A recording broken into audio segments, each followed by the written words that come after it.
Good evening guys, welcome to study with Sunita channel में। एक बार फिर से स्वागत है स्टडी विद सुनीता चैनल में। गाइस, आज का टॉपिक जो है रूपक अलंकार और उत्प्रेक्षा अलंकार। आपको पता ही है कि मैं हर अलंकार का सेपरेट वीडियो बना रही हूँ ताकि आपको पढ़ने में बहुत आसानी रहेगा और समझने में भी आसानी रहेगा। क्योंकि मैं बहुत टिप्स एंड ट्रिक के साथ बताती हूँ ताकि आप उसको कम समय में अच्छी नॉलेज के लिए, ठीक है, तो आपको समय कम देना पड़ेगा और नॉलेज आपको ज़्यादा मिलेगा, ठीक है। लेकिन आपको मैं ऐसे टिप्स और ट्रिक्स के साथ बताऊंगी कि कभी भी अलंकार आप भूल नहीं सकते हैं। लेकिन इसके लिए आपको वीडियो को पूरा देखना होगा। अगर आप वीडियो पूरा देखते हैं तो आपको बहुत अच्छे से समझ में आ जाएगा। किसी भी एग्जाम के लिए कोई भी प्रॉब्लम्स नहीं होगी। और आप अच्छी तरह जानते हैं कि आपकी किसी भी कॉम्पिटेटिव एग्जाम में अलंकार का आना मस्ट है, ठीक है। चलिए स्टार्ट करते हैं। एक बार फिर से स्वागत है स्टडी विद सुनीता चैनल में। गाइस देखिए, रूपक अलंकार प्रीवियस वीडियो में आप उपमा अलंकार पढ़ चुके हैं, जिसमें कि मैंने उपमा उपमेय और सबके बारे में आपको एक एक चीज मैंने आपको समझाया था। अगर आपको समझना है तो प्लीज आप मेरे चैनल पर चेक कर सकते हैं। तो देखिए, रूपक अलंकार सबसे पहले आपको बताया जा चुका है कि किसी भी चीज को समझने के लिए हमको परिभाषा जाननी होती है। परिभाषा से ही हम समझ पाते हैं कि क्या चीज है। तो रूपक अलंकार, रूपक का मतलब क्या होता है? रूप, ठीक है ना। रूपक शब्द से ही आपको समझ में आ गया रूप, ठीक है। तो परिभाषा क्या कहती है? जहाँ गुण की समानता के कारण उपमेय में उपमान का आरोप कर दिया जाए। मतलब कि जो शब्द है वो उपमेय और उपमान की समानता के कारण आरोप कर दिया जाए। मतलब आरोप कर दिया जाए, समझिए, यानी कि कोई भेद ना हो उन दोनों शब्द उपमेय उपमान, कोई भेद ना। इसीलिए मैं आपको उसका क्या अर्थ निकलता है ये भी लिखती हूँ ताकि आप हम जब भी आप वीडियो देखेंगे तो आप हमेशा समझ में आ जाएगा। मतलब कोई भेद ना। और सबसे अच्छी बात है उसको समझने के लिए, उसमें कोई वाचक शब्द मोस्टली नहीं होता है, कोई वाचक शब्द नहीं होता है।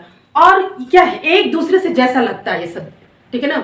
ये भी आपको मैंने इसलिए लिख दिया है कि जब भी आप देखेंगे तो समझ जाएंगे। कभी भी आपको भूलेगा इसका क्या अर्थ होगा तो वीडियो को देखेंगे तो आप समझ जाएंगे। जैसे देखिए कि गुण की समानता के कारण, यानी कि जो व्यक्ति की गुण होगी, ठीक है ना, वस्तु की गुण होगी, उसकी समानता के कारण यानी उपमेय उपमान का जो आरोप कर दिया जाता है, ठीक है, यानी कि उन दोनों में कोई भेद ना हो। सबसे अच्छा आपको परिभाषा समझने के लिए, ये किताबी भाषा है और इसको मैं आपको अपने शब्दों में बता रही हूँ कि कोई भेद न किया जाए, ठीक है।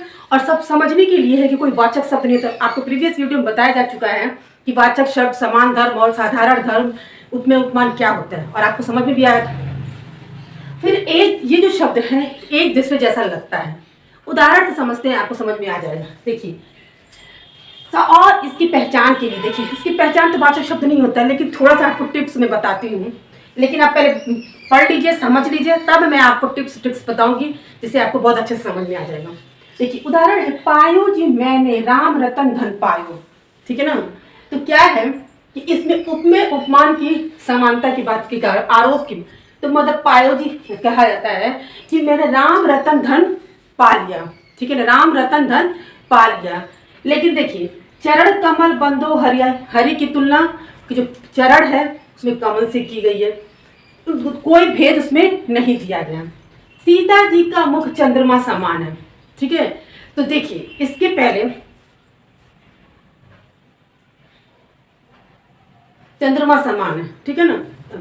देखिए, अब यहाँ पे समान से सीता जी का मुख चंद्रमा है, ठीक है ना।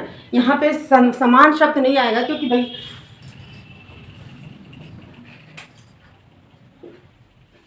चंद्रमा के समान है, तब तो वो उपमा अलंकार हो जाएगा, ठीक है ना।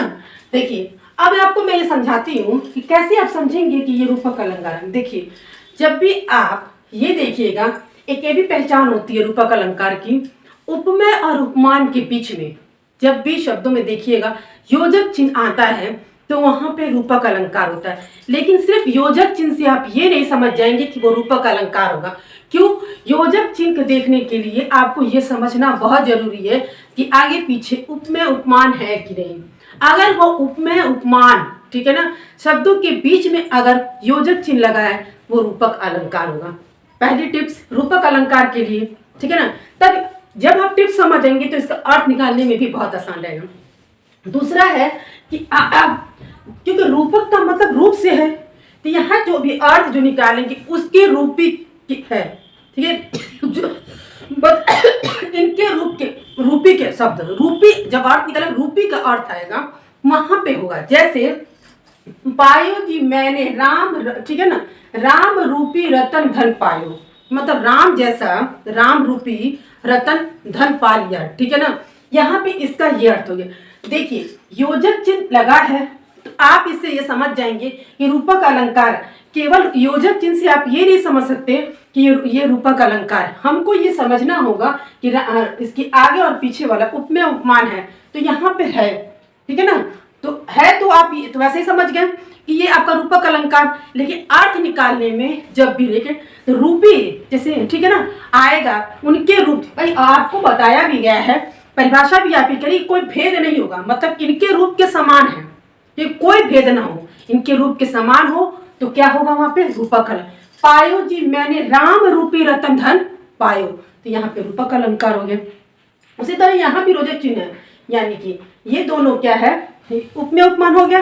तो यहाँ पे चरण कमल बंदो हरिराई, मतलब भगवान के जो हरि के चरण जो है किससे उपमा दी गई है, मतलब कमल से, ठीक है ना। तो चरण रूपी कमल बंदो हरिराई, ठीक है। तो यहाँ पे ये भी हो गया चरण रूपी कमल बंदो हरिराई, यानी कि यहाँ भी रूपी से, यानी कि आपका कहने का मतलब ये है कि जब भी आप अर्थ निकालते हैं और उस अर्थ को जब आप देखेंगे, जब रूपी से, ठीक है ना, चरण रूपी कमल राम रूपी, इस रूप के मतलब से, तो आपको वहां रूपक अलंकार होगा। एक पहचान इस तरह भी कर सकते हैं, दूसरी पहचान जब योजक चिन्ह होगा, योजक चिन्ह से आगे और पीछे हमेशा उपमेय उपमान होगा तब रूपक अलंकार होगा, ठीक है ना। और आपकी परिभाषा के अनुसार एक दूसरे जैसा लगना, तो भाई राम रूपी रतन मतलब राम के जैसा रतन, ठीक है ना। तो आप यहाँ भी समझ गए, ये भी एक ट्रिक्स है। दूसरा है कि कोई भेद नहीं होता है भाई, यही यहाँ ये भी तो कहा चरण कमल बंदो हरि, हरि की जो चरण है कैसा है, कमल जैसा, कमल के रूप, तो आपका क्या हो गया रूपक अलंकार। सीता जी का मुख चंद्रमा है, जबकि आपने उपमा के अलंकार में सीता जी का मुख चंद्रमा के समान है, के समान की बात, समानता की बात बताई गई थी, तो वहां पे वही उपमा। लेकिन यहाँ सीता जी का मुख चंद्रमा है, कोई भेद नहीं है, किसी के समान कोई मतलब नहीं है, इनका मुख चंद्रमा है, तो यहाँ ये भी रूपक अलंकार हो, ठीक है ना। अब देखिए उत्प्रेक्षा अलंकार।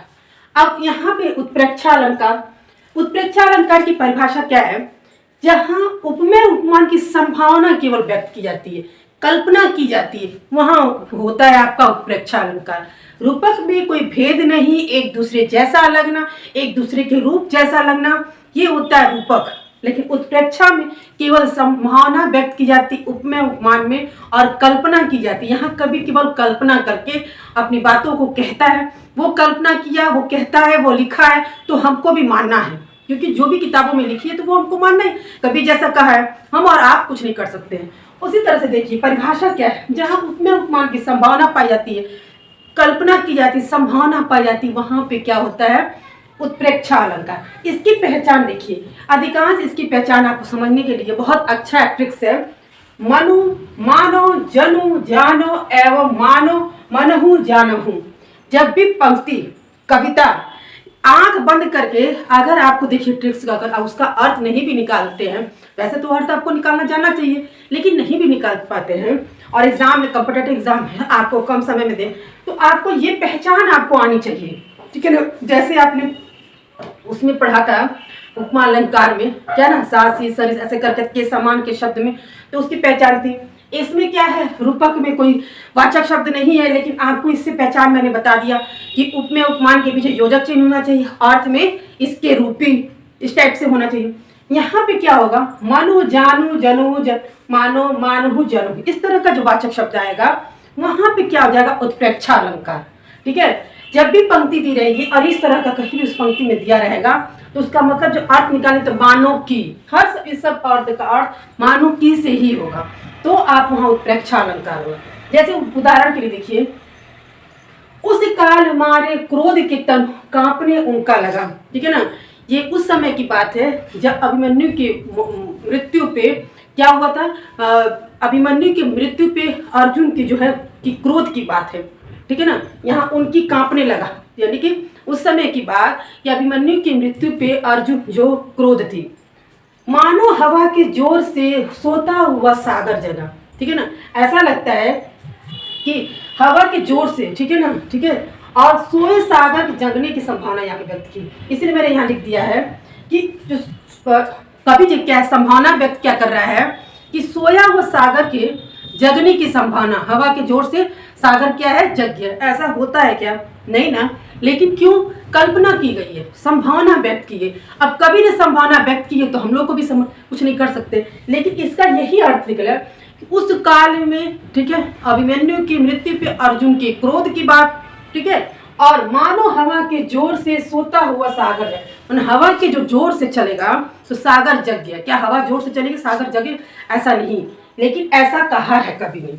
लेकिन यहाँ पे देखिए ये मानो आया है शब्द, ठीक है ना, ये मानो शब्द आया है। इसकी आप अगर अर्थ निकालते हैं, संभावना व्यक्त कर, भाई ऐसी कोई बात तो लगी नहीं रही है। एक संभावना व्यक्त की गई है कि हवा के जोर से सागर चलने लगा, ठीक है, सोता हुआ सागर जग गया, एक संभावना व्यक्त की गई है, तो वहां उत्प्रेक्षालंकार। लेकिन आप इससे भी पहचान सकते हैं कि इन पंक्ति में मानो शब्द आया है तो यहाँ उत्प्रेक्षालंकार है, यानी कि इसका जो वाचक शब्द है क्या है, मानक, मानो।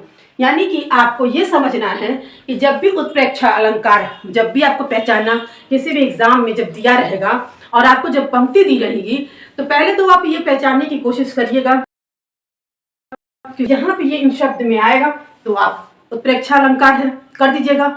अगर इससे नहीं समझ में तब आप परिभाषा के अकॉर्डिंग समझिएगा, लेकिन पंक्ति में रहता है, ठीक है ना, तो ये आपको समझ में आ जाएगा। तो गाइस आपको ये समझ में आ गया होगा कि रूपक अलंकार, उत्प्रेक्षा अलंकार क्या है, ठीक है ना। रूपक अलंकार की परिभाषा, ठीक है, जहां गुण की समानता बताई जाए, इसमें कोई भेद ना हो, कोई वाचक शब्द ना हो, ठीक है, वहां पे रूपक अलंकार होगा। परिभाषा अगर आपको पंक्ति दी रहेगी, पंक्ति में आप जब देखिएगा योजक चिन्ह के आगे और पीछे उपमेय उपमान है तो आपका रूपक अलंकार हो गया। अर्थ में देखिएगा हमेशा रूपी से अर्थ निकलेगा, ठीक है, पायो जी मैंने राम रूपी रतन धन पाया, इस तरह से अर्थ निकलता है रूपी से, तो भी आपका रूपक अलंकार हो गया। उत्प्रेक्षा अलंकार में हमेशा कवि ने क्या है, संभावना व्यक्त की है, ठीक है। क्या संभावना व्यक्त की है कि उस काल में अभिमन्यु की मृत्यु पे क्रोध अर्जुन को, फिर हवा के झोर से सोता हुआ सागर जग गया। अब हवा के झोर से सोता हुआ सागर तो नहीं जगता, इसलिए, लेकिन कवि ने संभावना व्यक्त की, इसलिए हम लोगों की संभावना यही था आपका रूपक अलंकार और उत्प्रेक्षा अलंकार। तो गाइज आपको अच्छे से समझ में आ गया होगा, तो प्लीज मेरे चैनल को सब्सक्राइब करिए, लाइक करिए, शेयर करिए। मिलते हैं नेक्स्ट वीडियो में।